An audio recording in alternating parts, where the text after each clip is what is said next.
Ek sê aan julle almal goeiemôre, baie welkom vandag by Tila gemeente hier in Pretoria, waar ons glo dis sigbaar dat die lengte op pad is en ons vertrou dat u vandag saam met ons hierdie diens gaan geniet. Kom ons bid saam. Abba Vader, baie dankie dat ons vanoggend hierdie diens in u naam kan begin. Dankie dat ons vra, Here, dat u rondom hierdie saak wat eintlik so na aan ons harte lê, ons gebedssirkel, dit wat ons met u oor praat, dit wat in ons hart lê, dit wat in ons geeste mense lê, wat ons eintlik heeldag besig is om met u te praat. Here, dat u deur die krag van u Heilige Gees kom en op 'n bo-natuurlike wyse en elkeen wat hier in die gemeente is en elkeen wat inluister, dat u deur u Gees sal kom en met ons praat oor wat ons toelaat in ons gebedssirkel met u. Wat is die gesprek wat ons met u het? Laat ons toe dat ons tyd maak vir u. En is daar werklik 'n gebedsketting, 'n gebedssirkel? Want 'n sirkel het nie 'n begin en het nie 'n einde nie. En Here, ek dank u dat ons vandag kan kom en sê, wanneer ons met u praat, is daar nie 'n begin en 'n einde nie. Ons kan die hele dag deur net u naam loof en prys en eer. En nou vra ek, Here, dat u hierdie woord in ons almal se harte sal seën. Word u verheerlik in dit. Amen.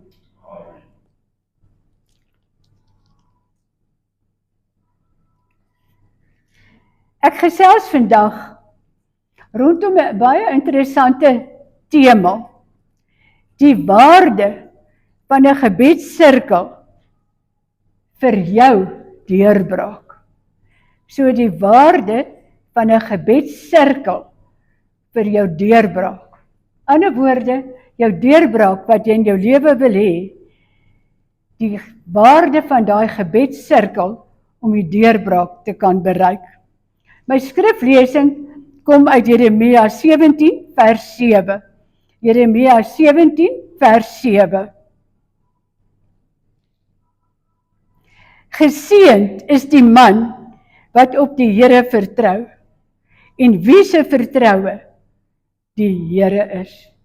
Geseënd is die man of vrou wat op die Here vertrou en wie se vertroue die Here is. Tot sover, die Here seën sy woord.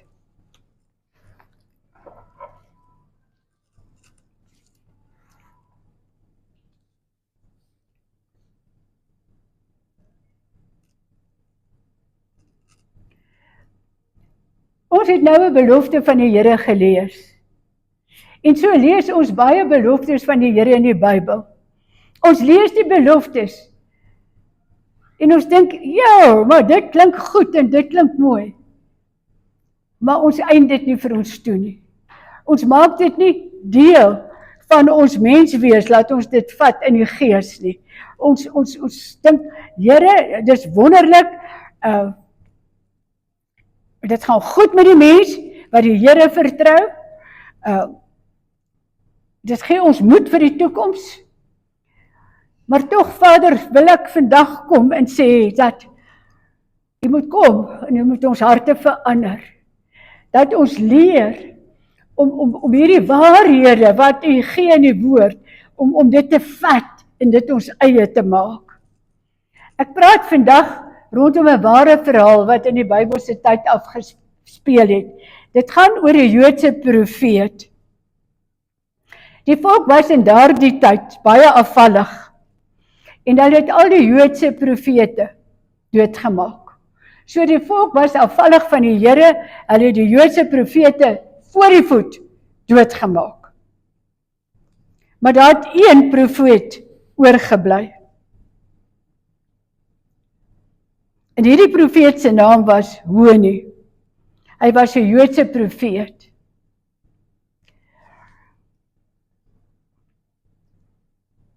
Maar Honi het gewag dat God met hom moet praat. Hy het nie leiding geneem nie. God het sy lewe gespaar. Maar hy het gewag op God se volmaakte tyd. En toe breek daar 'n verskriklike droogte oor Israel uit, 'n ontsettende droogte. Soveel so, dat alles en almal wat bestaan, besig is om te vergaan. En dit dwing die volk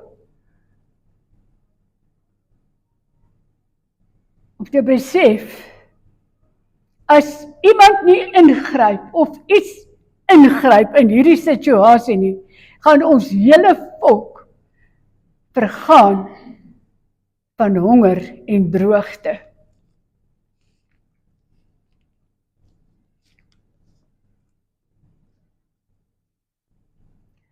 God praat met die profeet Honi, en die Here sê vir hom, hy moet die volk bymekaar bring. Hy roep 'n dag uit, en hy vergader die volk bymekaar. Hy bring hulle byeen. En toe hulle bymekaar kom, laat hulle almal in 'n sirkel sit. Hy vorm 'n sirkel. En soos hulle gesit het, loop hy. Laat hulle in 'n sirkel sit. En toe gaan hy, en hy trek 'n sirkel om hierdie sirkel. Reg om hierdie sirkel waar hulle gesit het. Verklaar hy hierdie gebied, waar hulle nou sit, waar die sirkel om hulle sirkel getrek is, as verowerde gebied, God se gebied.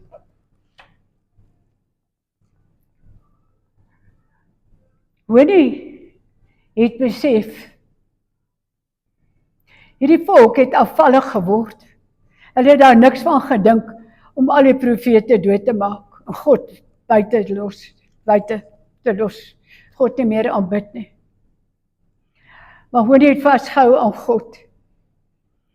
En toe Honi daar met die volk sit, toe tree hy vir die volk in by God, en vra dat God sal genade betoon aan hierdie volk, wat sy volk is. Dis nie ander volk nie, is God se volk, is sy kinders. En jou kinders is vir jou kosbaar. En herinner God daaraan dat hierdie is sy kinders. En hulle is kosbaar, omdat hulle sy kinders is. Dis nie ander iemand se kinders nie, hulle is sy kinders. En hy vra vir genade.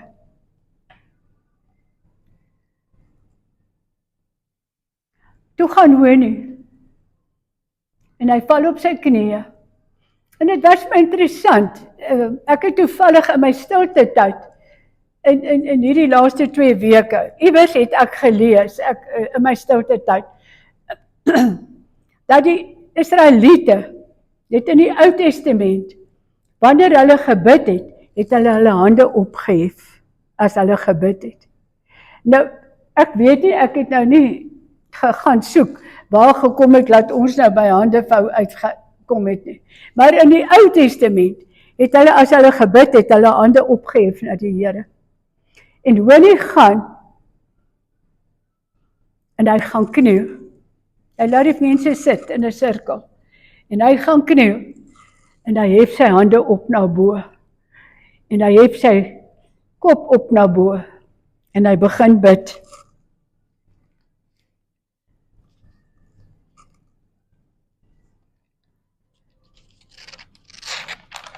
Die woord sê, hy het met goddelike autoriteit begin bid. En soos hy bid, dra sy stem deur die hele skare, en hoor hulle hoe hy God aanbid, en hoe hy God aanroep. Hy verklaar vir God, dat hy wat Honi is, in hierdie sirkel gaan bly, totdat die Here sy genade oor hierdie kinders gaan uitstort, gaan hy binne hierdie sirkel bly. En hy verklaar, in hierdie sirkel sal ons bly, totdat die Here sy genade oor ons uitgestort het.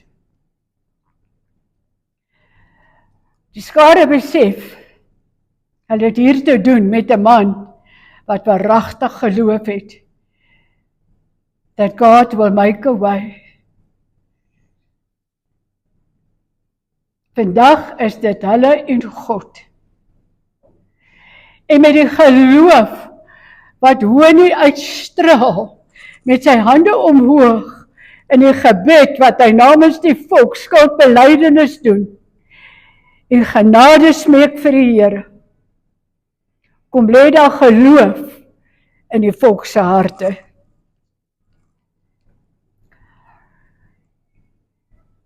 En ding gebeur, terwyl hy bid, kyk almal hemelwaarts. Daar begin reën val.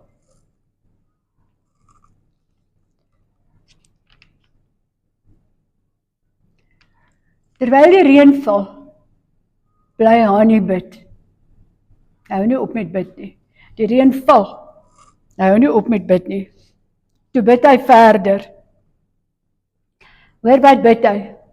Here, ek vertrou U vir sterk deurdringende reën, wat al die damme van ons land sal volmaak. Ek vra vandag vir die hele land se damme versterk, want dit het net liggies begin reën, sal volmaak. Gebeur 'n verdere wonderwerk. Toe stort reën dit. So erg, dat die skare uit mekaar uitspat, want nou stort reën dit, en hulle vlug vir hierdie harde reën. Maar Honie bly op sy knieë. Hy bly bid, hande omhoog. Toe bid Honie weer, Vader, hoor en hoor wat is geloof. Hoor en hoor, as jy vir God 'n ding vra, laat jy nie, dat die vyand kom en vir jou 'n alternatief gee nie, dat jy bly by jou goddelike vraag wat jy vir God gevra het, dat jy bly by dit wat tussen jou en God staan, en hy kom en sê, Vader, ek vertrou U, nie vir vloede nie, maar vir reën, vol seëninge uit U Vaderhart. Want U sien, toe dit stort reën, toe dink die volk, halleluja, nou toe stort reën, kyk al die reën wat hier nou neerval. Ek weet nie baie van die aardrykskunde af nie. Aardrykskunde was nie my vak op skool nie. Maar my logika sê, as dit stort reën, dan vat dit die helfte van die goeders weg. En Honie het in sy hart geweet, hy vertrou God om in te gryp op so 'n wyse dat dit 'n deurslaggewende effek gaan hê. Dan wil ek vandag vir jou sê, wat is die fout wat ons maak? Wat was die fout wat die volk gemaak het? Toe dit begin reën, toe van hulle al begin opstaan. Toe dit stort reën, toe vlug hulle uit mekaar.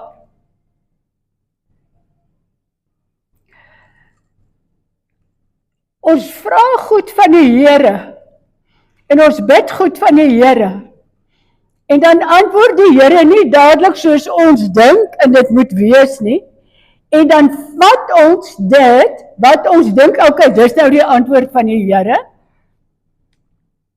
en ons los die saak daar.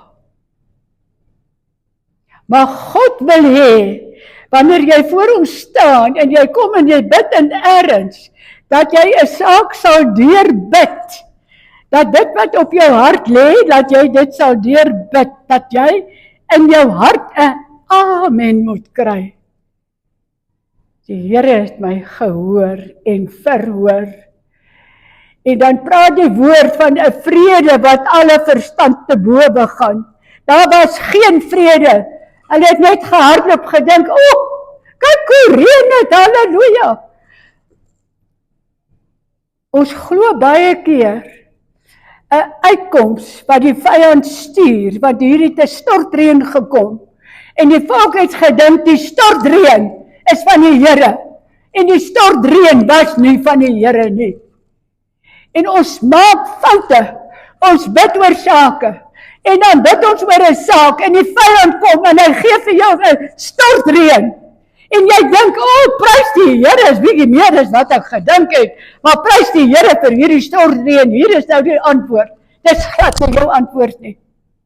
Wat God wil hê, jy moet kan onderskei wanneer dit die vyand is wat vir jou antwoord en wanneer dit God is wat vir jou antwoord.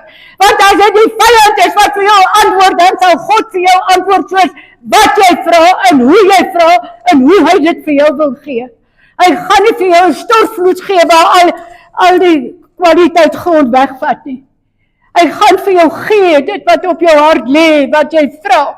Maar jy moet leer om te kan onderskei wat is 'n counterfeit, ek weet nie wat is Afrikaans nou nie, wat is 'n verwyste situasie en wat is die ware egte situasie.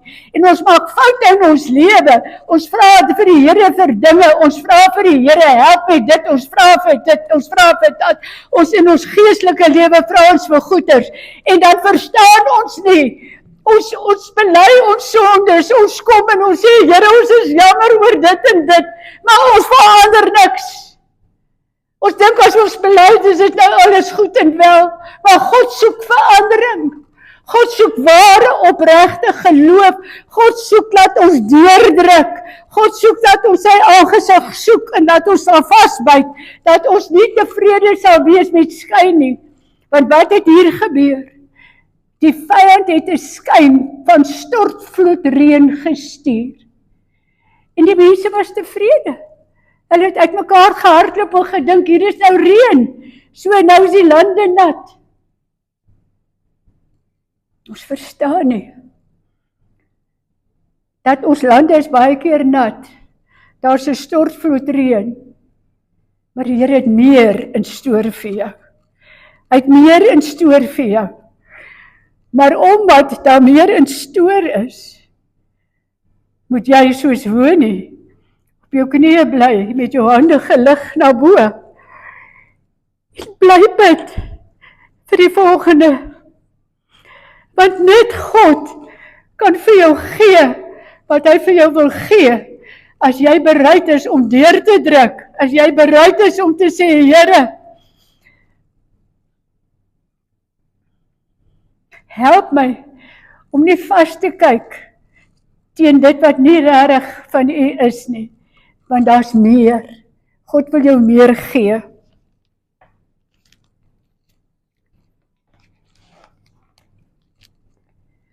Toe sê hy, Here, Vader, ek vertrou U, nie vir vloede nie, maar vir reën, hoor nou, vol seëninge uit U Vaderhand.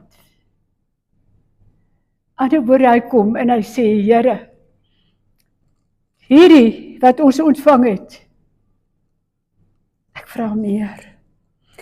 Ek wil seëninge uit U Vaderhand ontvang, wat werklik vir ons bedoel is. Toe, ek kon ophou bid het, die Here het reën gestuur, maar het God so vertrou, dat God 'n waarmaker van sy belofte is, van die Here sê, ek sal jou nooit begewe en ek sal jou nooit verlaat nie. En hy het geweet, 'n stortreën gaan nie hierdie situasie oplos nie. Is net 'n stortreën. Hy het God vertrou. Toe, begin dit saggies reën. Woord sê, soos 'n laat somersreën. Maar dit saggies begin reën, en dis reën wat begin insak, en insak, en insak, en insak. Elke druppel wat toe neerval, 'n teken van God se seën op sy volk.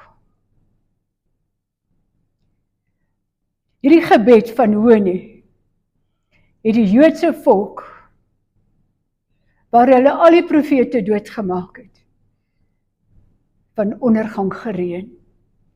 Want toe stuur die Here 'n reën, wat hulle kom voed het, oor 'n tydperk. En die Here breek daai droogte wat kom lê het, in totaliteit. Ek wil vandag vir jou kom sê, as daar 'n droogte in jou lewe kom lê het, 'n tyd wat jy dink, Here, my gees is droog, my siel is droog, my lewe is droog, ek hunker na die sagte reën van die Heilige Gees, dan wil ek vandag vir jou sê, kom terug by die Here, kom en bely en sê, Here, ek het nodig dat U vir my sagte somerreën nuut in my lewe maak, want 'n sagte somerreën is vir my die wonderlikste van dit. Nou, plekke verskil. Maar baie keer dan sien mens, nou ons is nou in Gauteng, dan sien mens hierdie middag, skielik kom die wolke op, en dan kry jy 'n sagte reënbui. En dan baie oggend staan jy op en dan is daar skielike reënbui. My broer en suster, is wat die Here wil doen. Hy wil vir jou kom, hy wil vir jou kom verkoop, hy wil vir jou kom en vir jou 'n sagte reënbui gee in die oggend, in die middag, in die aand. Daar waar jy in jou stilte na hom toe uitroep, hande omhoog en sê, ek het U nodig, U moet kom help. Hy was bekend as Honie, die sirkelmaker, wat uitkoms gebring het vir die volk van Israel. En vra ons die vraag, hoekom het Honie 'n sirkel getrek? Dit strek terug na 'n tydperk waar die Here vir Abraham die belofte gegee het van die beloofde land. So, Honie het verstaan, dit is droogte. Maar God het met Honie gepraat, want hierdie het baie verder teruggegaan. Soos baie issues in ons lewe, wat nou heers, eintlik baie verder teruggegaan het, en aangespreek moet word, en gekyk na moet word. 400 jaar later, bevind die volk Israel hulle in Jerigo, nadat hulle 40 jaar deur die woestyn moes trek. Ek wil vandag sê, dis niemand van ons wat nie weet wat 'n woestyntydperk is nie. Almal ken 'n woestyntydperk. Het sy deur siekte, deur nood, dood, deur wat ook al. Daar kom woestyntydperke in 'n mens se lewe. En hierdie volk is deur daai tydperk. Die stad Jerigo was soos 'n fort. Hy was omsingel met 'n muur. Nou my bron is 'n oudtydse bron, so ek werk nou op oudtydse terminologie, verskoon dit.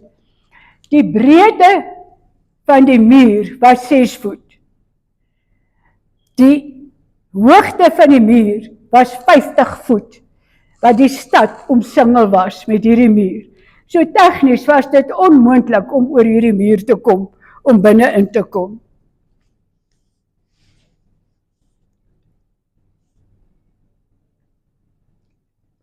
Nou dit wat ek nou vir jou gaan sê, wil ek hê, moet jy in jou geeste mense hierdie ding vat, wat ek nou gaan sê.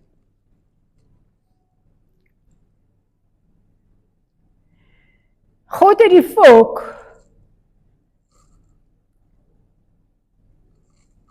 laat trek.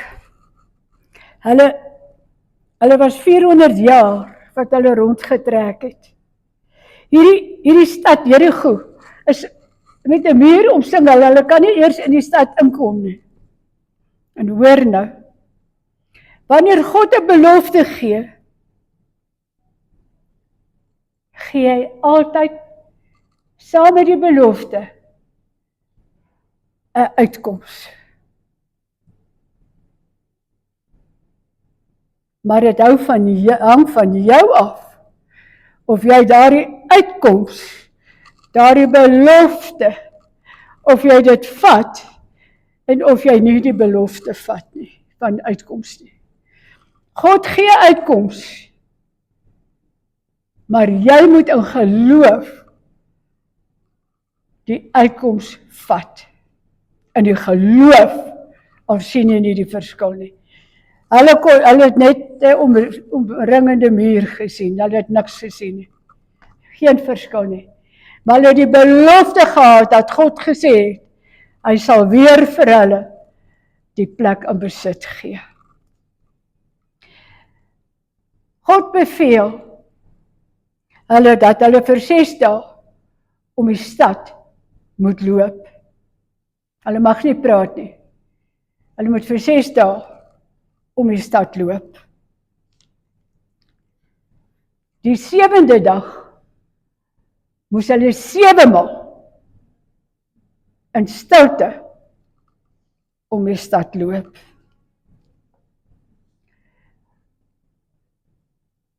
Die formasie waarin God hulle beveel het om te loop, was 'n sirkel. Hulle moes in 'n sirkel omloop, 7 keer, sonder om te praat. Hoekom? Want hulle moes gefokus gebly het by God. Sodat hulle, wanneer hulle daar omloop, hulle fokus op God plaas en weet, is net God wat 'n wonderwerk kan doen. Vandag wil ek vir jou sê, hou op om te praat. Hou op om bespiegelinge te maak. Hou op om dinge te wil uitredeneer. Ga word stil voor die Here.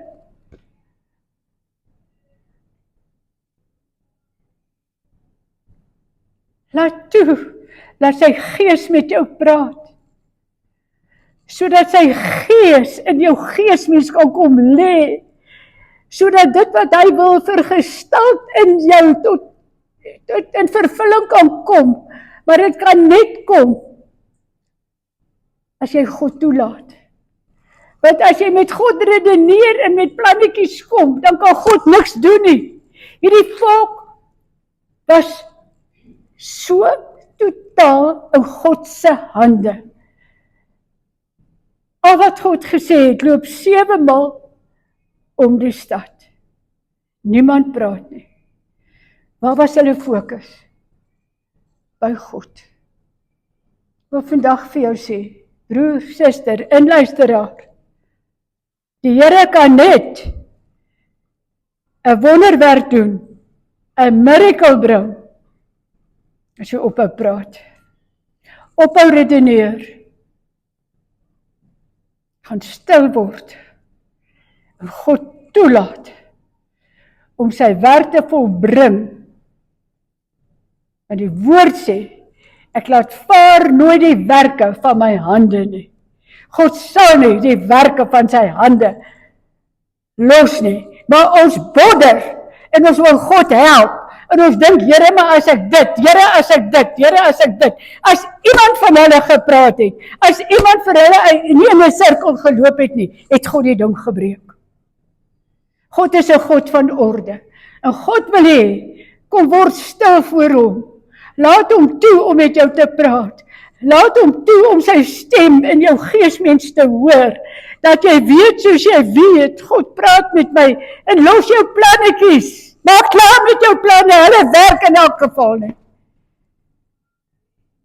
Maar wanneer God ingryp, en wanneer God inbeweeg, dan gebeur 'n wonderwerk.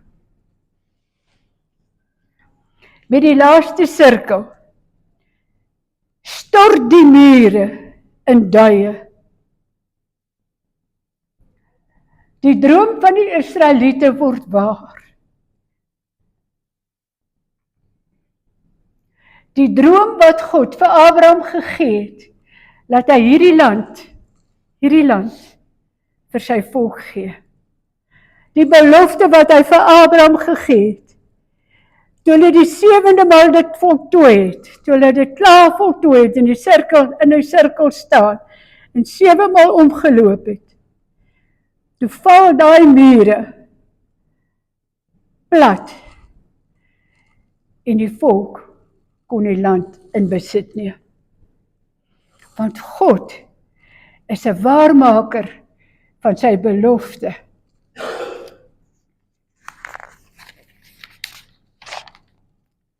Ten slotte, die Here Gomure laat tuimel. Hoor, op grond van die volk se geloof in hom as God, die Vader, die almagtige God en Here. En hulle het besef, hulle dien die God van die onmoontlike.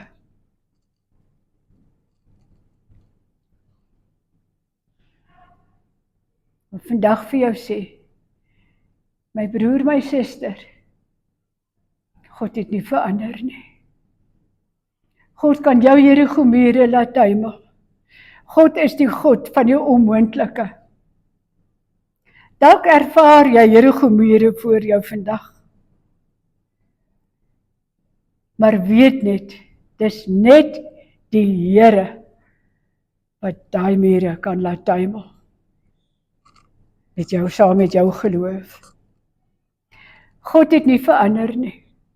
Hy bly dieselfde God van gister, vandag tot in ewigheid. Ek wil vandag vir jou afsluit en sê, staan op, strek jou hande na bo, soos die Israeliete gedoen het, wanneer hulle die Here aangeroep het.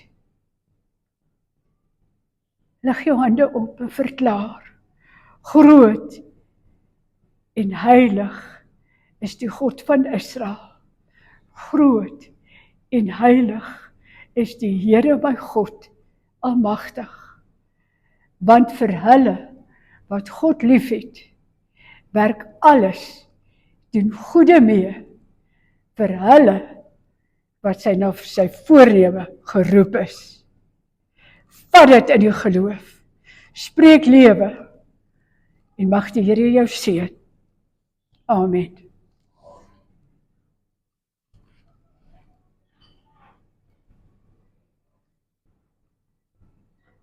Abba Vader, dankie dat ons nou opnuut besef dat U 'n God van wonderwerke is, dat U 'n stad se mure kan laat tuimel, maar Here, dat in die proses moes die volk gehoorsaam wees. Leer ons om dit wat U op ons hart lê, wat ons moet aflê, wat ons moet laat gaan, wat ons ontslaaf van moet raak. Here, ek glo soos hulle geloop het hulle belydenis gedoen van sonde, van hulle afvalligheid. Ek glo soos hulle geloop het U hulle skoon gemaak.